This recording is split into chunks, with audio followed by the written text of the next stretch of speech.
Love the discussion here we get from Zach Smith here each and every week of the Voice of College Football. You can catch Zach at Menace to Sports. That's his brand, and he delivers. No question about that. Zach, we appreciate you being here. Well, thanks for having me on again. Well, Super Bowl Sunday's coming up. Joe Burrow is being talked about around the football world probably more than anybody, but especially in Ohio State circles, LSU, and then by extension, I don't know if you're seeing the back and forth on social media that I see, Michigan, because they want to troll Ohio State and say he's really not yours. So right. We'll get to that in just a second. But in regards to Joe Burrow, the player, what he's become, you were obviously on the coaching staff at the same time he was on campus at Ohio State, and right in front of you, just your impressions of his play at the time and who he was. Yeah, it's been fun to watch. I guess him realize his maximum potential, or at least close to it, right? Because he came in an under-recruited kid that was really an Ohio kid, and Tom Herman fell in love with him because of his it factor, like his competitive nature, just the way he approached basketball, the way he approached. He carried an Athens high school football team to a state final, and just who he was off the field, which a lot of times is more important than arm talent or anything else. And so it was awesome to watch. He came in with a chip on his shoulder. And the good thing about his career is he's never lost that chip. Like, even when he won a Heisman Trophy, won a national championship, had probably the most storied season of a college quarterback that in my lifetime, he still went to the NFL kind of with a chip on his shoulder. And I think the Bengals was a perfect fit for him, because nobody's won in Cincinnati, right? And so in his mind, it was like, oh, well, Joe Burrow's not going to succeed. He went to Cincinnati. And so he never lost that chip. And you're looking at what he's doing now, and he still plays with it. I mean, I saw a mic'd up clip. I think it was against the Chiefs when they zero blitzed him and he threw a touchdown pass. And afterwards, he's screaming, like, as he comes off the field, like, you can't zero blitz me. You can't zero blitz me. And that's just the mentality he has, right? He has this edge and this chip on his shoulder that, he's doubted. He, not good enough. He always has to prove himself. And I think it creates that Michael Jordan effect that we see in select athletes that achieve greatness. And it's been fun to watch. He was definitely, he didn't have the career he wanted to at Ohio State, and I think he still could have when it all came down to it. But he got hurt in spring ball, and then Dwayne was slightly ahead of him, and he didn't want to risk it, so he transferred. And that's just kind of was how the story ended in Columbus. And it was unfortunate, because I think he could have done big things in Columbus, and everyone did. Nobody saw him transfer and said, that's okay, he wasn't good enough. Nobody thought that in Columbus. Yeah, you certainly hit on the target that a lot of revisionist history buffs are going at right now. So people are talking about Dwayne Haskins like he was a bum. He threw for 1 million yards and 50 touchdowns. They went 13-1. Your team going to the Rose Bowl and winning a Big Ten championship. Okay, so let's understand that. Right. Joe Burrow obviously went even further than that, but Dwayne Haskins was phenomenal. And people, even though they're dissecting the college end of that what has happened in the NFL kind of piles on the Burrow side and obviously takes away from the Haskins side. So, of course, Dwayne Haskins made that ridiculous throw on 3rd and 14 or whatever it was to Austin Mack at the big house. JT Barrett's out of the lineup. You guys are down, and he makes that throw. How much just having that bit of game experience, but him coming through, gave him the edge going into the next season? Oh, it was huge. It was huge, because you never want to start a season, or it's not that you never want to, but it's not ideal to start the season with a guy who's never played. And kind of, you saw it with CJ Stroud this past year. He struggled early because he never really played. I mean, he did some mop-up duty, never threw a pass. And so for Dwayne to have that experience going into 2018 was monstrous. And the only other thing you'd rather not happen is have a kid have his first career start away in that game, in the rivalry game. So for him to kind of show the grit and win that game as a starting quarterback, first ever start, it showed a lot. It showed a lot of what, where his ceiling was and how good he could be. And so he came out 2018 and set the world on fire, 1st round draft pick. And I think my biggest problem with this quote unquote argument, if you want to call it that everyone is discussing, is they fail to really look at like the picture in time of when things happened. Like, you can't compare Joe Burrow today to Dwayne Haskins in 2018. Like, that's not fair, right? they're different players now. But if you look at Joe Burrow in 2018 at LSU versus Dwayne Haskins in 2018 at Ohio State, Dwayne was a much better player, much better. And anyone in the world would have said that. So the right decision was made. And if it was even can be called a decision, because Dwayne was the better player and you have to pick the better player, right? And then Joe Burrow obviously had a transformation season, the off season from 2018 to 2019, and became who now we see. And it's easy to go back and say Joe Burrow is better than Dwayne Haskins, but he wasn't in 2018, and no one would have disagreed, not even Joe Burrow. And if I'm not mistaken, with the Buckeyes giving up 49 points in that one loss under Dwayne Haskins to Purdue, I don't think Joe Burrow was going to play any defense in that game. So I don't know that any results would have been different. There's no doubt. There's no doubt. And you know, but that's the nature of the game, right? Everything falls on the shoulders of the quarterback, and revisionist history is always the smartest person, that can go back and say they're smarter than Urban Meyer because now, like, look, hindsight's 2020. Joe Burrow's better. It's like, yeah, thanks. In 2018, you wouldn't have said that. No one would have. Yes. Go check out Tom Brady, circa 1999. Good quarterback. Nobody was projecting 7 Super Bowl wins and the all-time passing leader. All right. What's become kind of fun, and I usually don't get into these kind of things, and I've not taken part in them, but I've kind of laid back and watched it ensue because Joe Burrow is constantly asked about the LSU allegiance versus the Ohio State allegiance. And so when he kind of leans the LSU route, which he has done many times to make it clear, hey, this is where I won everything. This is where I won all the games and the Heisman Trophy and the national championship and everything. Then the Ohio State fans take exception to that. And then the opposing fans, i.e., of course, Michigan, jump on Ohio State. See, you can't claim him. Then Joe Burrow will set the record straight to say, hey, I graduated from Ohio State. I was there for 3 seasons. And you can, more so than most people, Zach, of course, appreciate the program players. And that's kind of what Joe Burrow was up until him emerging, that they're still putting in the time. They're on scholarship. They're on the roster. They're watching film. They're lifting weights. They're doing all that. They're contributing to the success of the team just in other ways. And as Joe Burrow pointed out, I got 3 gold pants as well. Right. I think it's such a moot point, right? Because Joe Burrow, his foundation was built at Ohio State, and everything he says, even publicly, you have to imagine, and I guess you need to understand that it's even stronger internally or out of the public eye. He just doesn't want to disrespect LSU in any way because that is the school that gave him everything, right? Gave him the championship, gave him the starting job. Never mind anything else, but his foundation, he said it, JT Barrett taught him how to play quarterback and showed him how to be a leader and how to approach the position. And it's just so funny because you see, typical media entities, they'll circulate anything. And we had this debate on my show, and afterwards people started posting this graphic, a quote from Joe Burrow saying, I don't know why Ohio State fans want to claim me. It's weird, which he never said. It was a fake quote. And of course I had to kind of stir the pot a little bit. So I just went on Photoshop and made my own fake quote. And it said something along the lines of, Ohio State taught me how to be a great quarterback. LSU just gave me the venue to show it. And people, it started circulating. I've seen it all over the place. All these media entities have posted it. And it just makes you laugh, right? Because I know the reality. I know that Joe loves LSU. He can be both, right? He's an Ohio State grad. He went to Ohio State for 3 years. His whole foundation was built at Ohio State. And then it's like he graduated, went on somewhere else, and they refined him into who he is today. So he's an LSU Tiger and an Ohio State Buckeye. And he will say that himself. So I don't know why that's an argument. All right, folks, it's a must follow at Coach Zach Smith, also Menace to Sports. Track him with podcasts every day, released on all the major platforms. Yep, all the major platforms. Absolutely. All right, Zach, moving on to another guy that you work closely with, Michael Thomas.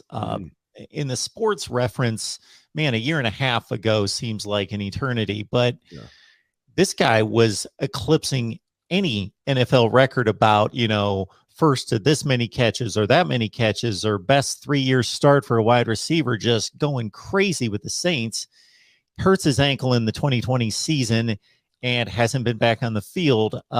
Hopefully, he's going to be able to make it on the field and be the same type player. But just your thoughts about his situation. Yeah, I think Mike's the type of guy, he has a lot of pride. And so, could he have played the second half of this past season? Probably. He wouldn't have been at 100%, and I don't think he wanted to do that. He didn't want to risk re-injury, and he also, excuse me, he just signed a massive contract, and he feels the pressure and need to perform up to that standard, right? That contract standard. And so I think he made a business decision to say, you know what, I'm not all the way healthy. Unfortunately, it hasn't healed as fast as we wanted it to. And though I could play, I think I'm going to just sit the rest of this year out and come back stronger than ever. And I think the best thing about Mike is he is a lot like going back to Michael Jordan, where he can create, this me against the world mentality when it's not there. Like he just fabricates it in his own mind. And I promise you right now, when he's watching Cooper Kupp and Jamar Chase and these guys doing these great things, it's lighting a fire inside of him, because he feels like if they talk about anyone as the best receiver ever, he's going to get pissed, right? The best receiver in the NFL, he's going to get angry because he feels like he is, and it'll create a chip on his shoulder. So it's an interesting, I guess, situation. And that's kind of my take on why he didn't play. But I also think, and I've told Mike this when he got drafted and after his rookie year, that he got very lucky to be with Drew Brees. I mean, that is a fortunate situation. And that's not to take away from anything that he's done, but that's just, you're playing with a Hall of Famer right out the gate. And he's going to have to face the NFL without a Hall of Famer playing quarterback more than likely. Right. And so I think that's going to contribute to his numbers and his success this upcoming year. Even if he is healthy, as good as he is, as dominant as he could be, he's not going to have Drew Brees throwing him the pill. You know what I mean? I've often wondered, Zach, when I talk to fans that root for Kansas State or Stanford or Purdue, what's the mindset going into the season? Because, realistically, you're not winning a national championship, because we're used to covering the teams and really spotlighting those teams that's all there is. We're going to win the conference. We're going to win the national championship. Ohio State, Clemson, Alabama, Georgia this past season. That's the goal. That's the aim. Then you've got this tier of programs where it seems like on occasion it's possible. It's a stretch, but it's possible. Wisconsin, Iowa, Penn State, Notre Dame. I know that they're at slightly different levels, but you can scan the country. You can go to Oklahoma State and other places. Kirk Ferentz has had a tremendous run at Iowa, going all the way back to 1999, by far the dean of Big Ten coaches, and his program wins consistently. Yeah. But they are like stuck in this 8-4 deal. They have, by any metric, Zach, deplorable quarterback play. And they're like, everybody's in the transfer portal looking for quarterbacks, and they just sit pat. And they're like 110th in the nation in passing by any metric, not just passing yardage, and this has been going on for years. And I heard a comment out of him the other day at his National Signing Day news conference, where he was kind of defending the offensive lack of production and basically kind of sizing up his team against the rest of the Big Ten. And because they're fifth in wins in the Big Ten over the last 5 years, he's trumpeting that as being, a measure of success. And there are certain programs, and I'm going to throw some out from the Big Ten, and Iowa would be the first one, that it just seems as though they're in this comfortable position as a top 20 to 25 team, and they're not striving for more, at least under his leadership. Yeah, it's interesting. I mean, that is kind of how Kirk Ferentz has always been, right? He's that 9-3 benchmark is their bar for success. And that's what he's aiming for. That's what he's trying to do, trying to get to Indianapolis. I don't even think winning the Big Ten is overly important to him, because he knows he has to face an Ohio State team or a Michigan team like we saw last year. So I think that's just, it's unfortunate, because once you've reached that level, at some point you would expect a head coach or a program to push to say, let's elevate and try to take that next step. And Kirk Ferentz has always been complacent with 9-3 and kind of in their role in the national landscape. And he doesn't really push to go higher than that. And you just hit the nail on the head. It's one thing if you can't recruit a quarterback out of high school because you're in Iowa for all the reasons, right? It's hard. It's a hard place to recruit to.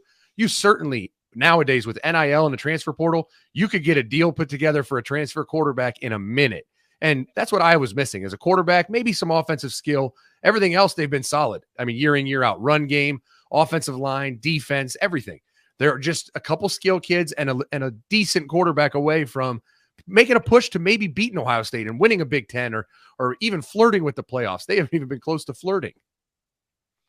So I'm going to throw another program out at you in the Big Ten Western Division that's almost the carbon copy. And up until a couple of years ago, we're kind of the super Iowa because Wisconsin was the better program and the better team, but they've not necessarily regressed, but maybe Iowa, it's a tough distinction to make, but similar in regards to difficulty in bringing in those dynamic players on both sides of the ball, but being so ridiculously solid up front on the offensive line and legendary backs. Your thoughts about Wisconsin? Although they seem to be striving for a playoff spot and seem to be more out there in regards to their goals and aspirations. Well, it's you really see it where you could evaluate a program's goals, right, by what you feel on the recruiting trail. And I said it about Michigan forever. I recruited South Florida and Virginia Beach, two of the most fertile areas in the country, and never ran into Michigan. And it was just blew my mind. Like, how do they not recruit down here? The level of competition is amazing.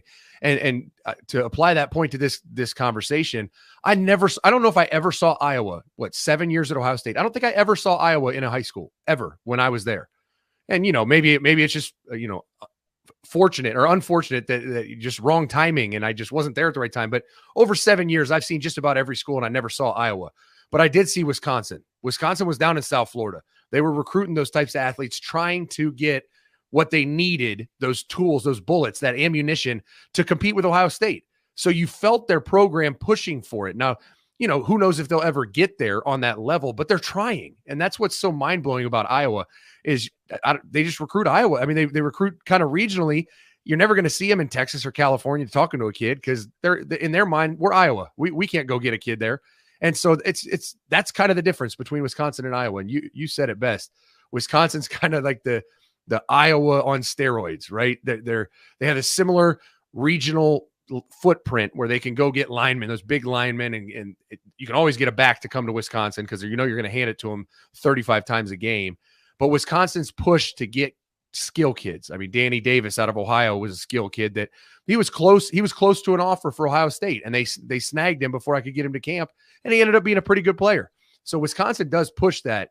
And I don't have a good answer for why Iowa doesn't. If I was the head coach at Iowa going 9-3 every year, that's all I would be doing to my coaches is challenging them to go out and get the best players in the country. I mean, you're right on the cusp. Why not push to get to that next level, that next tier? 9-3 is actually over time a bit of a stretch. Ferenc is more in the 60 to 63% winning percentage. Northwestern fascinates me. They're a program that fascinates me.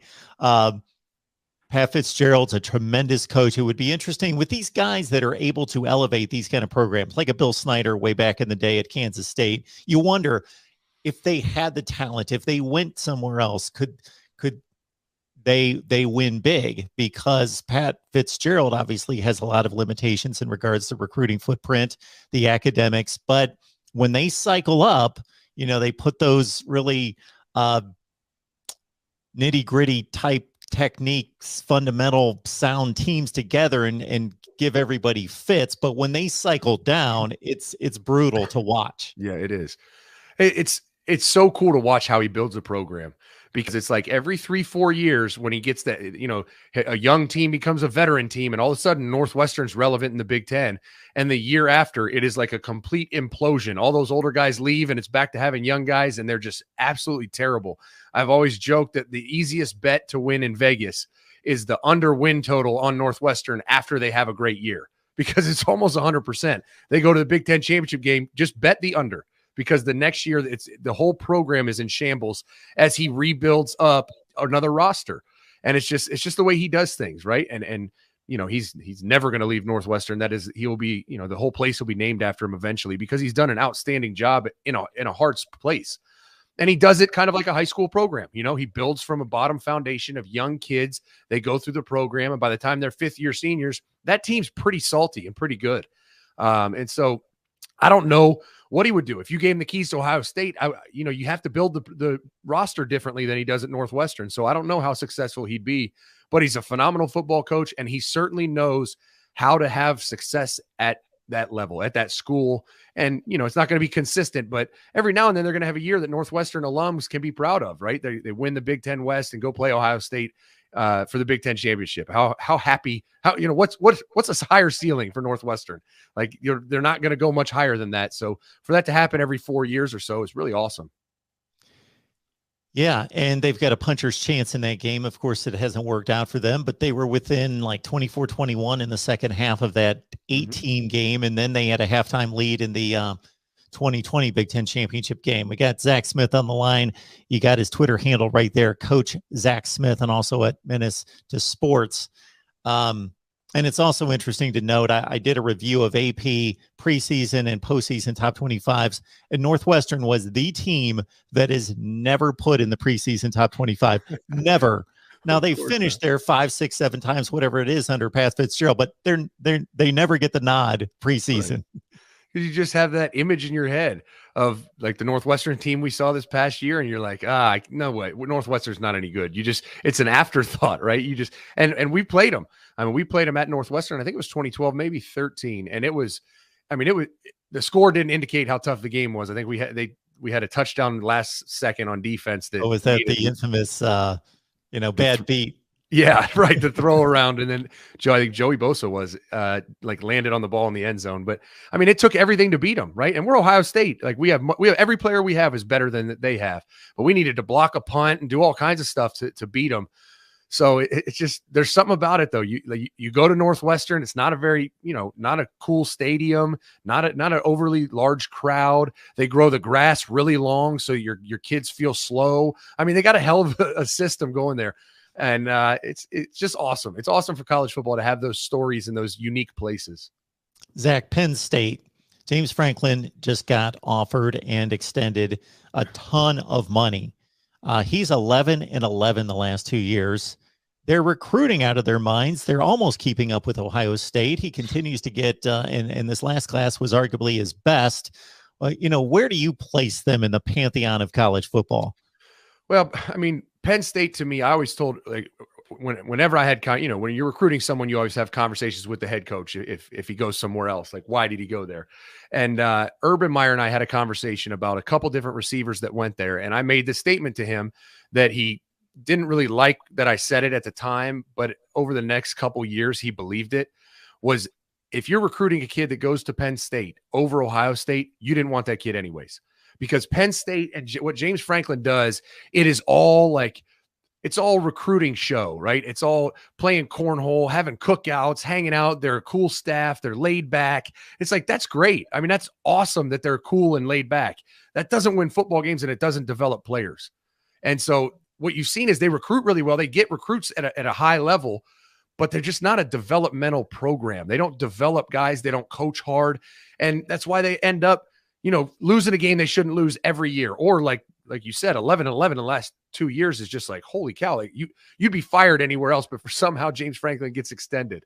And he would have been fired, whatever, I think it was 2013, if they didn't beat us in Happy Valley. He was, I mean, they were ready to get it, kick him out the door. And then I don't want to talk about that game, but they illegally jumped over a field goal, the offensive line in a field goal to block a field goal to win the game, basically. And he saved his career. Now he's like, they're very happy with him up there. But I think it's just smoke and mirrors. The whole program's smoke and mirrors. And it's going to be tough for them to win until they start, instituting a better plan with current players, not in recruiting. They're doing great in recruiting. They need to develop their players and coach them to achieve the level of success that we're talking about. Zach, I thought what Mark D'Antonio did for the first half of his tenure at Michigan State was pretty remarkable, because for me, going back to around 1980, I'm watching Michigan State football for 2-3 decades, and they're basically 6-5 every year, 6-5, 7-5 once we got to and I always wondered, why isn't this program any better? They would rarely, maybe once a decade, jump up to a 9-2, 10-2 kind of season. And then he steps in and they're finishing in the top 5. They're going to Rose Bowls, Cotton Bowls, college football playoff. And then, they kind of plateaued and leveled off there during the last 3 or 4 years. Mel Tucker steps in, and I thought, man, this is a tough situation. Yeah. You're not in a great recruiting state. You got to knock heads with Ohio State, Michigan, and Penn State every year. This is a tough job, but you're expected to win there. but Mel Tucker's knocking it out of the park, at least so far. Yeah, it's interesting because I really, that was the time I was in the Big Ten when we first got to Ohio State, and the Mark D'Antoni situation is just always interesting to me because there was one mainstay for their success, and that was Pat Narduzzi. His defense was ridiculous. I mean, hard to game plan for, creative. I mean, he had a blitz coverage that I laughed at one of the Ohio State coaches that was retained when he told me about it. I was like, you can't do that. Like that. There's holes all over that. We will torch that defense. And they ran it against us in 2012. We couldn't complete a pass because they were just so well coached. It was so well run. I mean, he was the reason for that success. And the minute he walked out the door, that program started to kind of show its cracks, right? Leaks started coming because Pat Narduzzi wasn't there anymore. But what the situation now with Mel Tucker is unbelievable. What he did, the roster turnover he had leading into this past season, I can't remember the number, something like 50 new players or 45 new players walked in the building that you didn't know what was going to be on the field because you didn't know the players that were going to play. You didn't even know the roster. And he flipped that roster in a season, and it was unreal what he did. And he's hitting that portal hard again, working at trying to do the same thing. It took a very different approach than most take, and it paid off for him this past year. We'll see if he can keep doing it. Zach Smith, Menace to Sports. Zach, it's a great conversation each and every time. Appreciate you being here. No, thank you. Thanks for having me on.